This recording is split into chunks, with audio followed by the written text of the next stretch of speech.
आरती साठे हैं, जो एक समय पर भारतीय जनता पार्टी की जो है प्रवक्ता, आधिकारिक प्रवक्ता रहा करती थी। इन दिनों उन्होंने बॉम्बे हाई कोर्ट का जज का पद संभाल लिया है, यानी उनको जज की नियुक्ति कर दी गई है। अब इस मसले पर तमाम विपक्षी पार्टियों ने ये सवाल पूछना शुरू कर दिया है कि आखिर किसी पार्टी से ताल्लुक़ रखने वाला व्यक्ति को जब की कुर्सी बैठा दिया जाएगा तो फिर कैसे जो है निष्पक्ष कैसे फैसला हो सकता है। सबसे बड़ा सवाल तो ये उठ रहा है, कैसे आप इसको देख पा रहे हैं? सबसे देखिए जी, अब प्रत्येक व्यक्ति जो होता है इस देश का नागरिक है, वो अगर किसी विवाद में फंसता है या किसी अपवाद में फंसता है तो वो न्यायालय का रुख अगर करते हैं तो उन्हें उम्मीद लगती है कि न्यायालय हमारे पक्ष में फैसला करेगा। लेकिन आज की डेट में जिस हिसाब से न्यायालयों का पॉलिटिकल करा जा रहा है, राजनीतिकरण करा जा रहा है, जिससे मैंने पहले भी कई बार इस बात को उठाया है कि हमारे न्यायालयों में और जुडिशरी में भी दिमक लग चुकी है। इसका प्रत्यक्ष प्रमाण आपको अब देखने को मिल गया है। प्रवक्ता रह चुकी है, पार्टी की प्रवक्ता रह चुकी है और आज उनको जो है वकील भी थी वो, तो उसके बाद वकालत करने के बाद उनको इसी योग्यता के आधार पर उन्हें जज नियुक्त कर दिया गया। तो किस तरह के वो फैसले देंगी साफ पता चल सकता है। अभी 2 दिन पहले ही आपने देखा होगा कि राहुल गांधी जी को एक सर्टिफिकेट बांट रहे थे हमारे दीपांकर दत्ता साहब। उन्होंने कहा कि नहीं, ये सच्चे देशभक्त नहीं हो सकते। अरे उनके परिवार का एक बार इतिहास उठा के तो देख लो, इनका इतिहास उठा के तो देख लो। उतने देशभक्त आप भी बन के दिखा दो, एक बार खा लो एक बार सीने पे गोलियां दीपांकर दत्ता साहब। और अगर दीपांकर दत्ता साहब के भी अगर आप जजमेंट उठा के देखेंगे तो आपको पता चल जाएगा प्रत्येक जजमेंट जो है टिप्पणी विपक्ष को खुश करने के लिए, लेकिन जजमेंट जो है पक्ष के सत्ता पक्ष के लिए, बीजेपी के फेवर में सारे के सारे। और ये कोई नया नहीं है, जब से 2014 से बीजेपी सत्ता में आई तब से लेकर ये लगातार रूटीन चला आ रहा है कि जो जस्टिस में न्यायालयों में भी अपनी घुसपैठ बना रही है। इससे पहले आप देखिए राम मंदिर का फैसला, राफेल का फैसला किन्होंने दिया था? रंजन गोगोई साहब ने। रंजन गोगोई साहब आज कहाँ है? राज्यसभा में 6 साल के लिए उन्हें मनोनीत कर दिया, उन्हें अपॉइंट कर दिया, ले आए उन्हें, साफ साफ उन्हें उपकृत कर दिया गया। और इससे पहले की एक पूरी लिस्ट मौजूद है, मैं आपको दिखाता हूँ। क्या क्या आज भी लिस्ट लेकर के आए हैं? सर बिल्कुल, ये निकालनी पड़ती है जब ऐसी हरकतें होती हैं। इनकी कच्चा चिट्ठा खोलने के लिए हमारे पास चिट्ठा होना बहुत जरूरी है जी। क्या क्या है इस पर? इससे पहले देखिए अभिजीत गंगोपाध्याय कलकत्ता हाई कोर्ट के थे, 2024 में उन्होंने जो है, उनका ध्येय वाक्य क्या था? टीएमसी को उखाड़ फेंकना है, टीएमसी को उखाड़ फेंकना है क्योंकि टीएमसी ये भ्रष्टाचार करती है। अरे जज साहब, भ्रष्टाचार वो करता है जिसके सबूत आपके सामने आते हैं। आप सबूतों के आधार पर फैसला देंगे, आप बनी बनाई धारणाओं के आधार पर फैसला देंगे। उन्होंने टीएमसी से लड़ने के लिए अपने कलकत्ता हाई कोर्ट के जज थे वो, और उन्होंने इस्तीफा दिया और लोकसभा का चुनाव लड़ा। उससे पहले रोहित आर्या MR मध्य प्रदेश के MP हाई कोर्ट के जज थे, अप्रैल 2024 में तक थे। 2024 में इन्होंने मुनव्वर फारूकी को जमानत देने से इनकार करा, मुनव्वर फारूकी कॉमेडियन, और उसके बाद इन्होंने बीजेपी ज्वाइन कर ली। किस तरह से इनकी मेंटेलिटी होगी? मुनव्वर फारूकी क्या है? एक कॉमेडियन ही तो था, एक कॉमेडी शो भी उसने करा था। उसके बाद उसके और मध्य प्रदेश में मुकदमे दर्ज हुए थे, उसको जमानत देने से इनकार करा और उसका उपकृत करा बीजेपी ने, उन्हें बदल के ज्वाइन करा के, अपनी पार्टी ज्वाइन करा के। उससे पहले P Ravindran Kerala high court में 2021 में जज हुआ करते थे, उन्होंने जो है बीजेपी ज्वाइन करी, हाई कोर्ट के जज थे, हाई कोर्ट के जज। तो इसी हिसाब से समझ सकते हैं कि किस तरह के वो फैसले देते होंगे। V चिदम्बरेश केरल हाई कोर्ट के जज, ये भी 2021 में, इन्होंने बोला था ब्राह्मण गुण वाले ही शीर्ष पर होने चाहिए, जो कि RSS का ध्येय वाक्य हुआ करता है।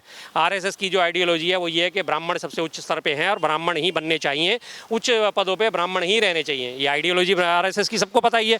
RSS में आज तक देख लीजिए कोई OBC नहीं बना, कोई शेड्यूल कास्ट नहीं बना, कोई पिछड़े वर्ग का नहीं है। हमेशा चित पावन ब्राह्मण या कोई ब्राह्मण जो है वो उनके RSS के सरसंघवाहक बनते हैं, कार्यवाहक बनते हैं, हेड बनते हैं।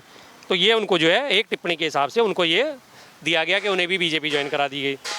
P सदाशिवम सुप्रीम कोर्ट के जज से 2014 में रिटायर होने के बाद उन्होंने केरल का गवर्नर बनाया, उपकृत करा बीजेपी ने। जाहिर सी बात है, सत्तारूढ़ पार्टी होती है वही गवर्नर अपॉइंट करती है।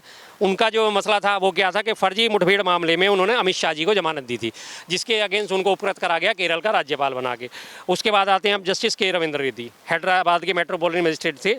2018 में मक्का मस्जिद मामले में उन्होंने फैसला दिया था और उसके बाद उन्होंने बीजेपी ज्वाइन कर ली। अब ये तो सिर्फ 6-7 लोगों की मैंने लिस्ट गिनाई, इसके अलावा तमाम और जो लोग हैं वो मौजूद हैं जो इस लिस्ट में शामिल होते हैं, और भी लिस्ट निकाल दूंगा मैं, फिलहाल तो इतने काफ़ी है जनता के लिए। 7-7 लोगों को जब उन्होंने बीजेपी के पक्ष में बोला या बीजेपी के पक्ष में फेवर दिए तो उसके बाद जो है कि उन्होंने बीजेपी ज्वाइन कर ली, और ये सब जो है जुडिशरी में थे। अभी इसी बात से अंदाज़ा लगा लीजिए कि जुडिशरी किस तरह से काम करती होगी। तो तमाम तरह के इस तरह के फैसले आपने देखे होंगे आते हैं जिसमें पक्ष के खुश करने के लिए, विपक्ष को खुश करने के लिए टिप्पणी करी जाती है, लेकिन पक्ष को खुश करने के लिए फैसले करे जाते हैं।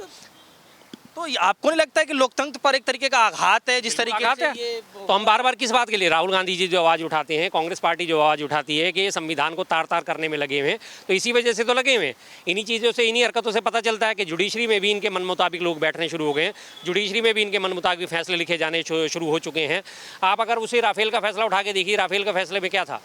560 रुपए का था, 560 करोड़ का, सॉरी 560 करोड़ का वो राफेल का, जब उसका सौदा होने वाला था उसे 1400 करोड़ से ऊपर का कर दिया गया। और जब उसकी डिटेल्स मांगी गई तो उन्होंने साफ देने से मना कर दिया, जिसके और जब वो लगा था कि थोड़ा सा एक बार उन्होंने तल्ख टिप्पणी करी थी, तल्ख टिप्पणी करने के बाद उन पे क्या हुआ, रंजन गोगोई साहब पे एकदम से वहाँ पे यौन शोषण का आरोप लग गया।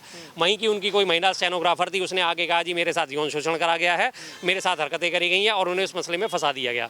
फंसने के बाद ही उसकी जो जांच भी उन्होंने उन्हीं के अंडर में हुई, उसको मीडिया से कवरेज से भी रोक लिया गया, और उसके बाद जो जैसे ही वो मामला जो खत्म हुआ, राफेल का फैसला आया, वो इस मामले से बरी हो गए। कोई यौन शोषण का आरोप, कैसा यौन शोषण का आरोप, सब खत्म।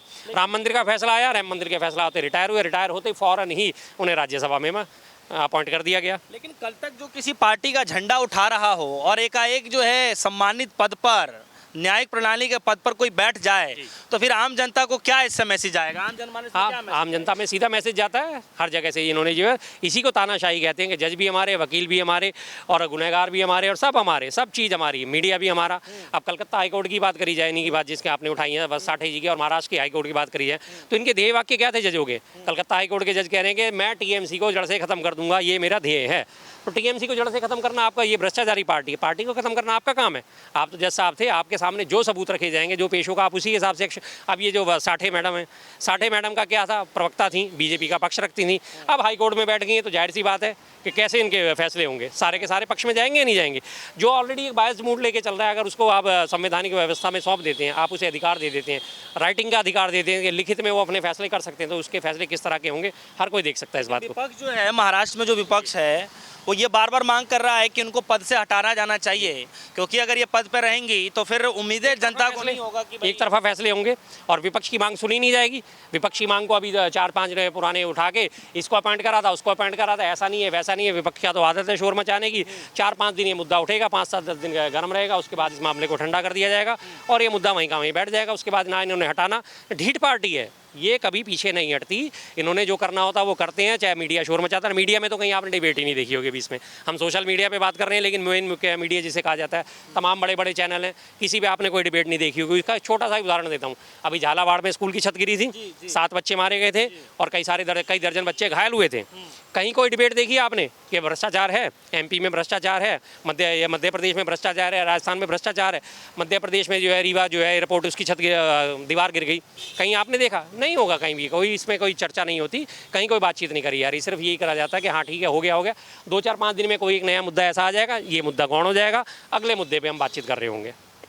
एक तरफ राहुल गांधी को लेकर सुप्रीम कोर्ट की जो जज ने तल्ख टिप्पणी करी है, जिसको ये बताया जा रहा है कि उन्होंने जो बोला कि अगर आप सच्चे जो है भारतीय होते तो आप ऐसा सवाल नहीं पूछते। और राहुल गांधी जी का जो पीछे का इतिहास रहा है, उनके फैमिली जो बैकग्राउंड रही है, वो बताने की जरूरत नहीं है, शहादतों वाला रहा है परिवार। हाँ, जानता है, पूरी दुनिया जानती है उनको। दीपांकर दत्ता साहब ये इस तरह की बातें कह रहे हैं, तो आप एक बार सोच तो लीजिए कि वो कह किसको रहे हैं। और जो उन्होंने बात उठाई क्या वो गलत है। बीबीसी ने रिपोर्ट प्रकाशित करी, उसमें उसने बताया कि 4600 स्क्वायर किलोमीटर जमीन अरुणाचल में और लेह लद्दाख में चीन कब्जा चुका है।